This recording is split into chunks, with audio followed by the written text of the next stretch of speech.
بسم اللہ الرحمن الرحیم نحمدہ و نصلی و نسلم علی رسولہ الکریم اما بعد سب سامعین کو میں شکریہ ادا کرتا ہوں کہ آج کے پروگرام میں شریک ہوئے. آج کی جو نشست ہے اور میرے ساتھ جو میرے کالیگز ہیں ڈاکٹر ڈسو ایک لوکل جی پی ہے اور میرے ساتھ ایک بھائی ہے طلحہ رشید جو لوکل اسموکنگ سیسیشن سروسز کے اندر کام کرتے ہیں اور نیوٹریشنل ہیلتھ کے ماہرین میں سے ہے. جو آج کے جو سلائڈس ہیں جو پریزنٹیشن جس کو اکٹھا کیا گیا ہے وہ ایک آرگنائزیشن اور ایک تنظیم ہے جس کا نام ہے بیما برٹش اسلامک میڈیکل ایسوسیشن, اور یہ الگ الگ ملک کے الگ الگ کونے میں سے ڈاکٹر وغیرہ اور دوسرے ہیلتھ کیئر پروفیشنل جو طبی ماہرین کہلاتے ہیں, فارماسسٹ, آپٹومیٹرسٹ, نرسز وغیرہ وغیرہ, ان سب نے یہ پریزنٹیشن اکٹھا کیا ہے. اس کے بعد جو پریزنٹیشن میں جائیں گے وہ اس کا جو مقصد ہے کہ ہم لوگوں کو ایسے بتائیں کہ رمضان اور روزہ رکھنے کا جو صحت کے اوپر منفی جو اثرات آ سکتے ہیں اس کے بارے میں ہم مزید بات کریں گے انشاءاللہ. اور پھر میرے کالیگ ڈاکٹر ڈسو ڈائبٹیز اور شوگر کی جو بیماری ہے اس کو رمضان میں اور روزے کی حالت میں کیسے سنبھالا جائے اس کے بارے میں مزید بات ہوگی. اور پھر میرا کالیگ جو طلحہ رشید ہے وہ پھر جنرل ہیلتھ لائف اسٹائل اور کھانے پینے کی جو چیزیں ہیں اس کے بارے میں زیادہ بات کریں گے انشاءاللہ.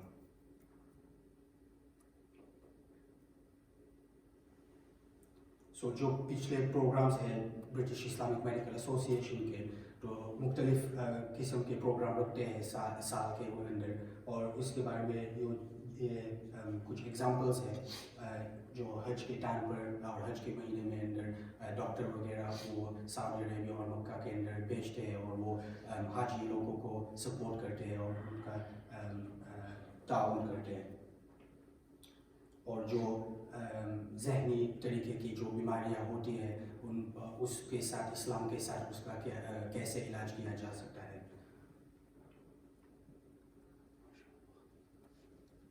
اور جو ایک بڑا پروگرام ہوتا ہے لاسٹ ایئر بھی ہم نے پریسٹن کے مساجد میں کیا تھا, جو کوئی اچانک کوئی بے ہوش ہو جائے تو اس کا دیکھ بھال کیسے کرنے کا, اس کو ہوش میں لانے کے لیے کیا کیا چیزیں کرنی چاہیے یہ بھی سکھایا جائے.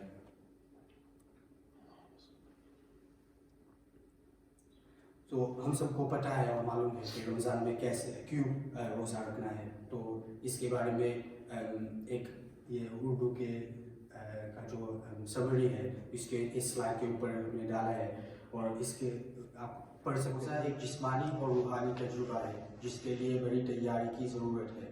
اگر آپ کی طبیعت ٹھیک نہیں ہے اور اپنی صحت کے بارے میں مطمئن نہیں ہے تو مناسب ہوگا کہ روزہ رکھنے سے پہلے آپ اپنے ڈاکٹر سے مشورہ کریں, اپنی بیماری کی تفصیلات بتائیں اور زیر استعمال دواؤں میں تبدیلی یا متبادل انتظام کے بارے میں ڈاکٹر آپ کو آپ کی صحت کی صورتحال کے مطابق موضوع مشورہ دے سکتے یا دے سکتی ہے.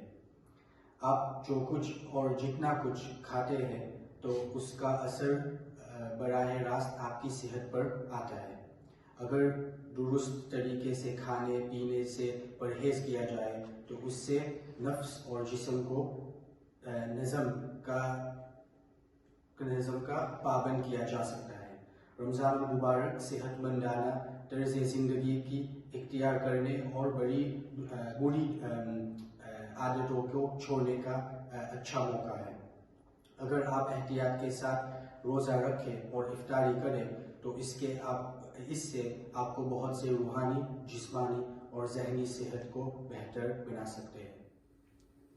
تو ہم سب کو معلوم ہے کہ روزہ رکھنا اللہ کا ایک فرض احکام میں سے ہے, تو اس کے بارے میں ہم زیادہ بات نہیں کریں گے, سب کو معلوم ہے. لیکن اس کے علاوہ جو زائد فوائد ہوتے ہیں صحت کے اعتبار سے وہ زائد گنے جاتے ہیں. تو اس کا روزے رکھنا کا جو اصل مقصد ہے وہ ایک اللہ کا ایک فریضہ ہے اور ایک حکم ہے, لیکن اس کے علاوہ بھی فوائد ہوتے ہیں.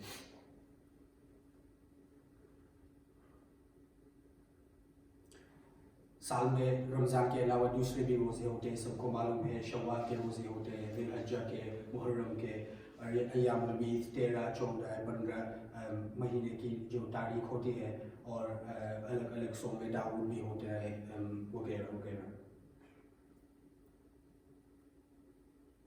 اور آخری ایک بات ہے جو ہم سب کو اطلاع کرنے کی ضرورت ہے کہ یہ جو پریزنٹیشن ہے وہ الگ الگ ماہرین نے اس کو اکٹھا کیا گیا ہے اور نہ کسی آرگنائزیشن یا کسی اور تنظیم کے سے پیسہ یا کچھ اور وغیرہ ملا ہے ہم کو, اور ہم جو محنت کر رہے ہیں وہ مفت میں سب کام کر رہے ہیں. اور ہم سب کو معلوم ہے کہ الگ الگ مفتیان کرام اور الگ الگ علماء کرام کی الگ الگ رائے ہوتی ہے, تو اس کی وجہ سے یہ پریزنٹیشن کے اندر ہم نے ایسی جو اختلافی بات ہو سکتی ہے اس سے ہم نے پرہیز کیا ہے. اور آخری جو جملہ ہے کہ شاید کوئی غلط چیز اس پریزنٹیشن کے اندر آپ کے سامنے آ جائے تو برائے کرم ہم کو اطلاع کر دیں تو ہم اس کو کریکٹ کر سکتے ہیں.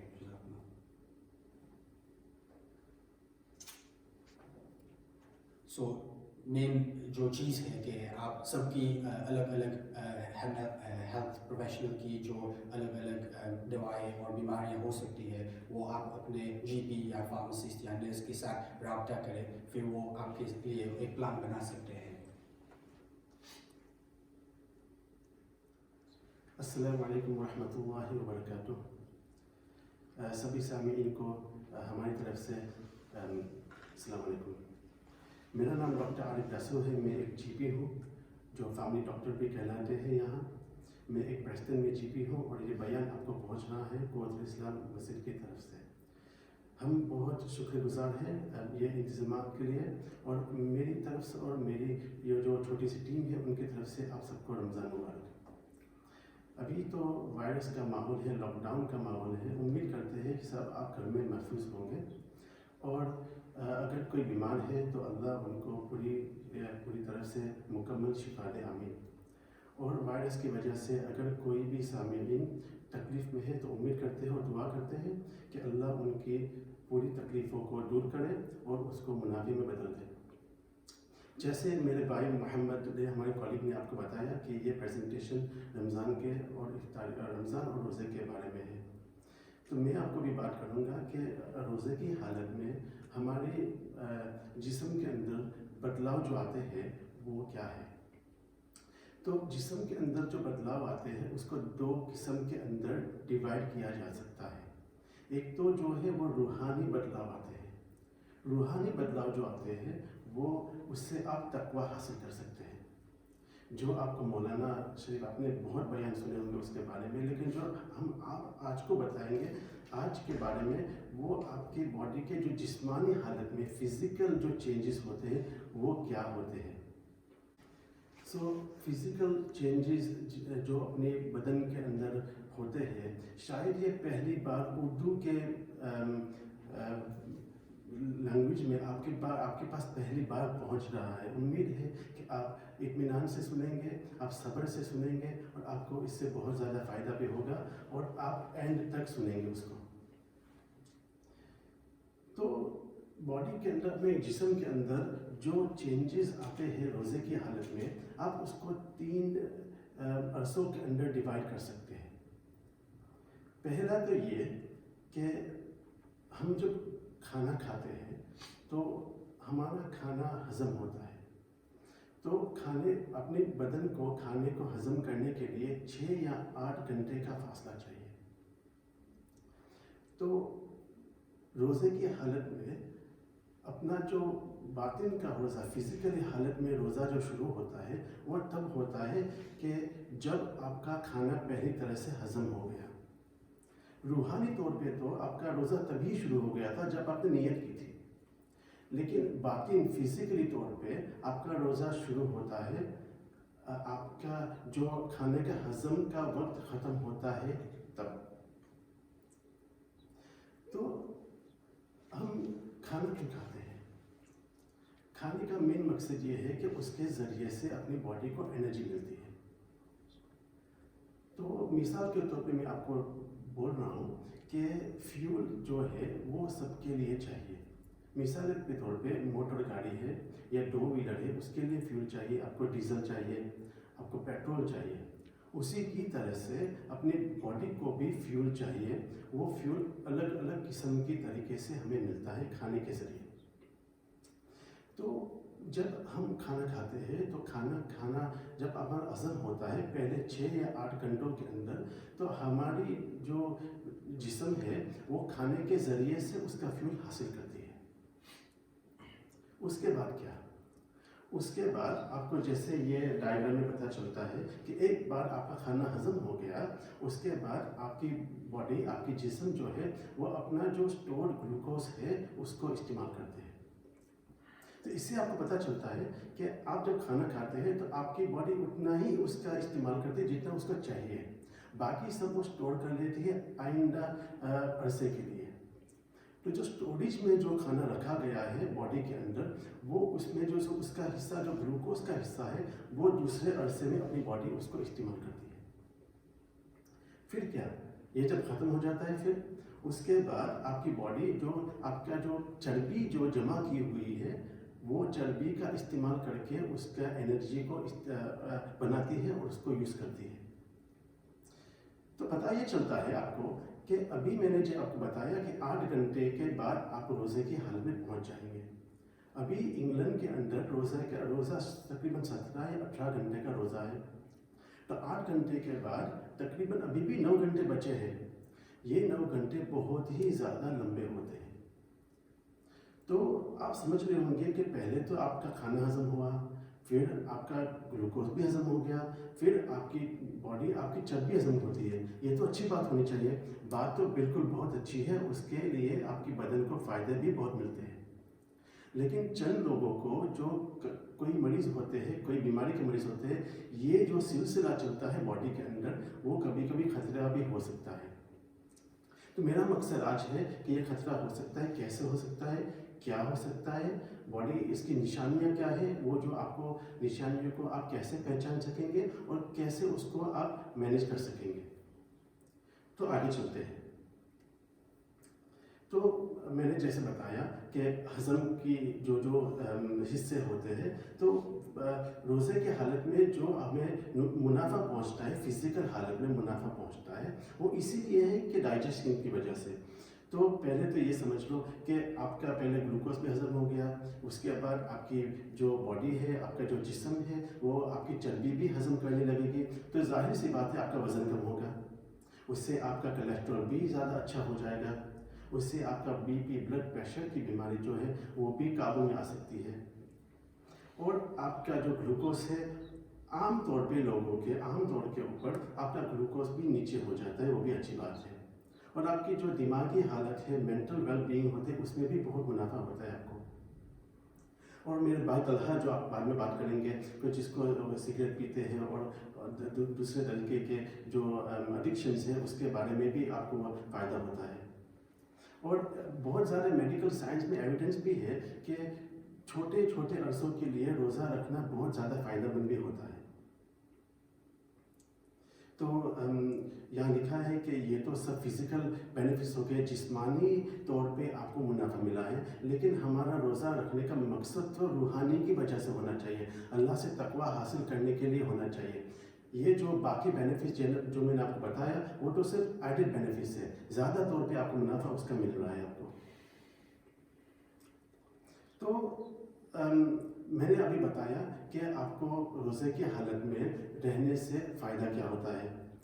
تو پچھلی سلائڈ میں نے آپ کو بتایا تھا تھوڑے عرصے پہلے کہ اگر آپ کی جسم جب گلوکوز کو استعمال کرنا شروع کر دیتی ہے انرجی کے لیے، اور اس کے بعد آپ کی چربی کو استعمال کرنا شروع کر دیتی ہے، تو اس سے کبھی کبھی خطرہ بھی ہو سکتا ہے، اور روزے کی حالت میں بھی خطرہ ہو سکتا ہے. تو وہ کیا ہے؟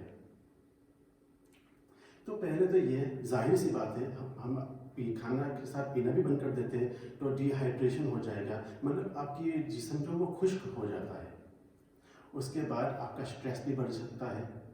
اور ظاہر سی بات یہ بھی ہے کہ آپ رات کو افطار بھی کرتے ہیں، پھر سحور بھی کرتے ہیں، تو اپنی جو نیند ہے، وہ جو نیند ٹوٹ جاتی ہے، اس کے لیے آپ کی نیند آپ کو کھلی نہیں ملتی، پوری مکمل نیند نہیں ملتی آپ کو، اس سے بھی آپ کو نقصان پہنچ سکتا ہے. اور نیند کم ملنے سے آپ کا امیون سسٹم بھی کبھی کبھی کمزور ہو سکتا ہے.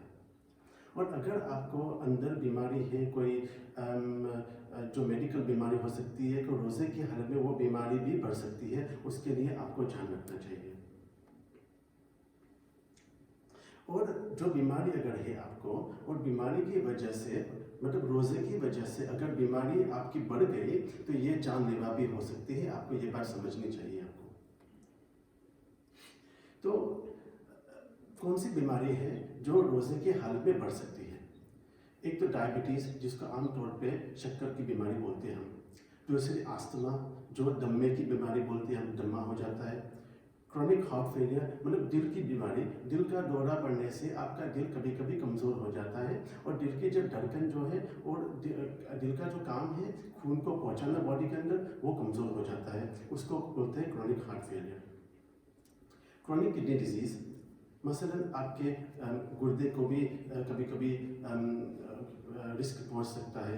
اور منافع میں نے بتایا آپ کو پہلے کہ مینٹل ہیلتھ میں کبھی کبھی اچھا بھی ہو سکتا ہے, لیکن اگر کسی کو دماغی حالت کی پہلے سے ہی بیماری ہے تو وہ بیماری بڑھ سکتی ہے.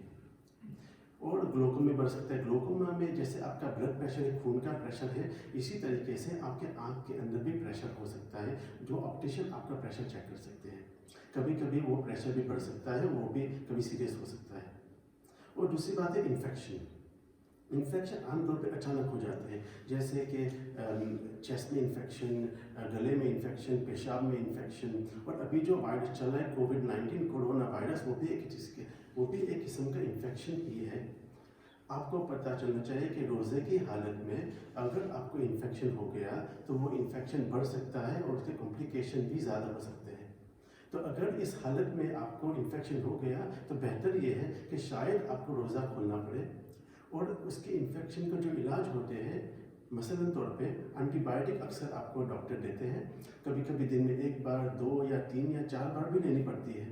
اکثر میرے پاس لوگ آتے ہیں کہ مجھے تو یہ انفیکشن ہے, میں بولا چلیے یہ اینٹی بائیوٹک لے لو آپ. بولے کہ ارے یار ڈاکٹر صاحب, یہ تو دن میں 3 بار بیماری میں روزہ کیا خراب ہوگا میرا.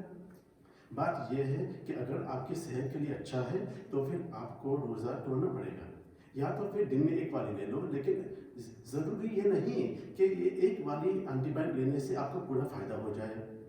شاید ڈاکٹر کی حکمت یہ ہے کہ دوسری اینٹی بائیوٹک شاید آپ کے لیے بہتر رہتی ہے. آگے چلتے ہیں. پریگننسی جو گود بڑھائی ہوتی ہے اور بریسٹ فیڈنگ سے بھی خطرہ ہو سکتا ہے روزے کی حالت میں. اگر آپ کو خطرہ ہے تو آپ کو کیا کرنا چاہیے؟ تو اس سوال کا جواب دینے کے لیے آپ اس کو 3 حصے میں بانٹ لیں. یہ 3 حصے یہاں آپ کو لکھے ہیں سرکل کے طور پہ.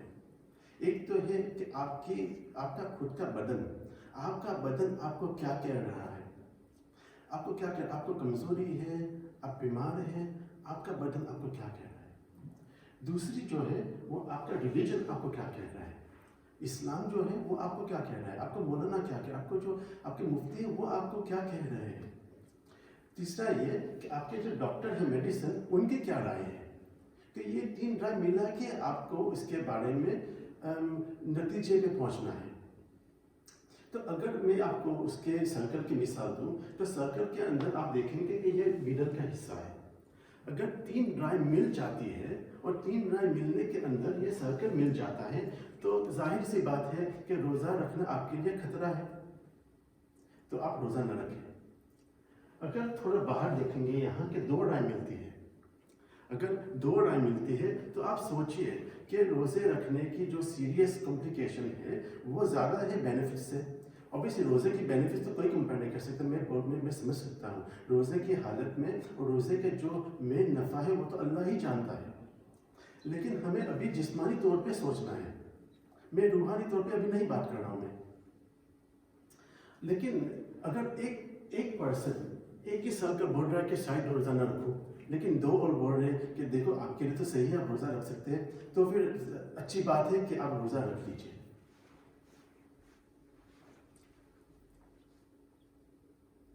تو اگر آپ وہ استعمال کرتے ہیں سرکل اور آپ کو پتہ چلتا ہے کہ آپ وہ ہائی رسک کیٹیگری میں بلانگ کرتے ہیں, تو پھر کیا. تو اس کے بارے میں اسلام کیا کہتا ہے.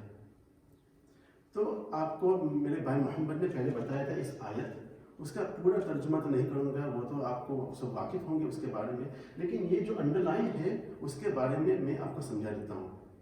وہاں لکھا ہے اللہ سبحانہ تعالیٰ نے قرآن شریف میں کہ اگر کوئی بیمار ہے یا کوئی سفر کر رہا ہے اور اس کے لیے اگر ان کا روزہ چھوٹ جاتا ہے تو وہ ان کے بعد بھی روزے کو کور کر سکتے ہیں۔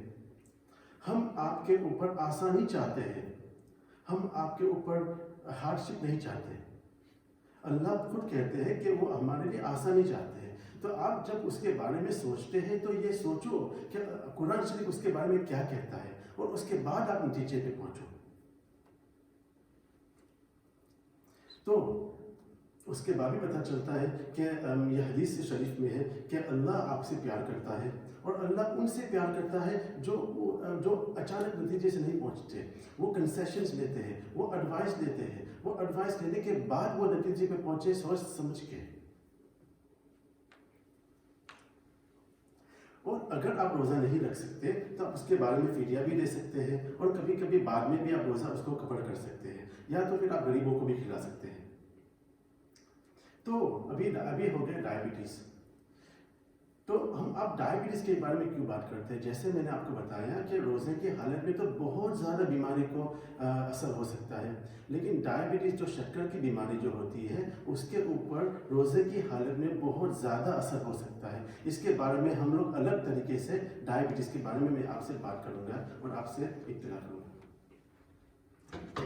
تو ڈائبٹیز کیا ہے؟ آپ سب کو معلوم ہے ڈائبٹیز تو جو ہے وہ شکر کی بیماری ہے۔ ہمارے پیٹ کے نیچے، اسٹمک کے نیچے، اور آپ کے جو کلیجہ ہے، لیور، کلیجے کے سائڈ پہ ایک آرگن ہے قدرتی، اس کا نام ہے پینکریاس۔ پینکریاس کے اندر آپ کا ایک ہارمون بنتا ہے، اس کا نام ہے انسولین۔ انسولین کا کام یہ ہے کہ آپ کی جو شوگر لیول اس کو بنائے ہوئے رکھے، اس کو لیول کے اندر رکھے، کیونکہ آپ کا گلوکوز اگر بڑھ جائے گا تو بھی خطرہ، گھٹ جائے گا تو بھی خطرہ۔ تو انسولین کا کام یہ ہے، اللہ تبارک تعالیٰ نے انسولین کو کام سونپا ہے کہ آپ یہ کام کرو کہ جسم کے اندر آپ گلوکوز کو بنائے رکھو۔ سبحان اللہ۔ لیکن ڈائبٹیز دو قسم کے ہوتے ہیں، ایک تو نمبر 1 اور دوسرا نمبر 2۔ نمبر 1 اکثر طور پہ بچپن سے ہوتا ہے، اور اس کا ڈائگنوسس بھی بچپن سے ہی ہوتا ہے۔ اس میں کیا ہوتا ہے کہ آپ کا جو انسولین جو ہوتا ہے وہ پینکریاس میں بنتا ہی نہیں ہے، تو وہ ایک نمبر کی ڈائبٹیز ہو گئی۔ اور دوسری ڈائبٹیز ہے ڈائبٹیز نمبر 2۔ ڈائبٹیز نمبر 2 میں کیا ہوتا ہے کہ آپ کا انسولین تو بنتا ہے، آپ کا انسولین بدن کے اندر ہے، لیکن آپ کی جو جسمانی حالت ہے، آپ کا جسم جو ہے وہ انسولین کا پوری طرح سے اچھی طرح سے کام نہیں لے سکتا۔ اس کا جو سسٹم ہے وہ سسٹم فالٹی ہو گیا ہے۔ سسٹم فالٹ کی وجہ سے انسولین تو ہے، لیکن انسولین اپنا کام ظاہر نہیں کر سکتا آپ کے جسم کے اندر۔ اس کے لیے آپ کو ڈائبٹیز نمبر 2 ہو سکتی ہے۔ عام طور پہ 90% لوگوں کو ٹائپ 2 مطلب 2 نمبر کی ڈائبٹیز ہوتی ہے، اور جو عام طور پہ آپ دیکھتے ہیں وہ ٹائپ 2 مطلب 2 نمبر کی ڈائبٹیز کے بارے میں ہی لوگ بات کرتے ہیں۔ تو اگر آپ کو ڈائبٹیز ہے، شکر کی بیماری ہے، اور آپ روزے کی حالت میں بھی ہو تو آپ کو کیا خطرہ آ سکتا ہے؟ ایک تو خطرہ یہ، جیسے میں نے بتایا کہ پہلے تو آپ نے جو کھایا تھا کھانا اس کا ہضم ہوگا، اور سحری کے اندر آپ چند کھانے ایسے بھی ہوتے ہیں جو کھانے سے آپ کو انرجی زیادہ وقت کے لیے مل سکتی ہے اور کمپلیکیشن گھٹ سکتا ہے۔ اس کے بارے میں میرے بھائی طلحہ بات کریں گے آپ سے۔ لیکن آپ کا کھانے کا ہضم ہو گیا اور تقریباً 8 گھنٹے کے اندر آپ روزے کی حالت میں آ گئے، مطلب فزیکل طور پہ روزے کی حالت میں آپ آ گئے، جسمانی طور پہ آ گئے۔ اور دوسرے حصے میں نے بتایا تھا آپ کو کہ آپ کی جو اس طریقے میں آپ کا باڈی کیا کرے گی، آپ کا جسم آپ کا جو گلوکوز اسٹور ہوا ہے اس کو استعمال کرنا شروع کر دے گا۔ اس درمیان میں رسک یہ ہے کہ آپ کا گلوکوز گھٹ بھی سکتا ہے، اور یہ عام طور پہ اچھی بات ہے، لیکن جو لوگوں کو ڈائبٹیز ہے ان کو یہ خطرہ ہو سکتا ہے۔ اور یہ گھٹنے کا رسک جو ہے وہ سب کو نہیں ہوتا ہے. عام طور پہ ڈائبٹک پیشنٹس کو بھی یہ نہیں ہوتا ہے. انسولین پہ جو لوگ ہوتے ہیں یا چند دوائیاں ہوتے ہیں, مثلاً طور پہ گلیکلازائڈ ایک دوائی کا نام ہے, اور بھی دوائیاں ہیں جو آج کے لیے بیان کے لیے امپورٹنٹ نہیں ہے. وہ دوائی لینے سے آپ کا گلوکوز بھی کم ہو سکتا ہے. تو اگر گلوکوز کم ہو گیا تو اس کی نشانی کیا ہے؟ آپ کا جسم آپ کو کیسے کہے گا کہ آپ کا شکر لو ہو گیا ہے, آپ کا شکر گر گیا ہے؟ تو پہلے تو آپ کو گھبراہٹ ہو سکتی ہے, پھر فراہٹ ہو سکتی ہے, پسینہ چھوٹ سکتا ہے, آپ کی آنکھوں کی روشنی میں بھی جھانک آ سکتی ہے, آپ کے بدن پورا کمزور ہو جاتا ہے, آپ کے پاؤں بھی کمزور ہو جاتے ہیں. کبھی کبھی آپ چڑچڑاہٹ بھی بڑھ سکتی ہے اس سے, اور آپ کی دل کی دھڑکن بھی تیز ہو جائے گی. تو اگر اس حالت میں ایسا ہوتا ہے تو آپ کو یہ چاہیے کہ آپ کا گلوکوز کا لیول آپ چیک کیجیے, اور آپ کے ساتھ آپ کو کچھ چاکلیٹ یا کیڈبری یا ہم لوگ پرسکرائب کرتے ہیں ہائپوسٹاپ, اس طریقے کا کچھ آپ کے ساتھ رکھنا چاہیے کہ اس قسم کا کچھ ہوتا ہے آپ کو, اور گلوکوز آپ نے چیک کیا تو کیا کرنا چاہیے, وہ آگے ہم بات کریں گے. تو یہ جو گلوکوز گر جاتا ہے میڈیکلی اس کو بولتے ہیں ہائپوگلائسیمیا. ہائپوگلائسیمیا یہ ہے کہ آپ کی شکر گر گئی ہے اور اس میں کچھ ہے ہی نہیں, اس کا صرف مطلب یہی نکل سکتا ہے.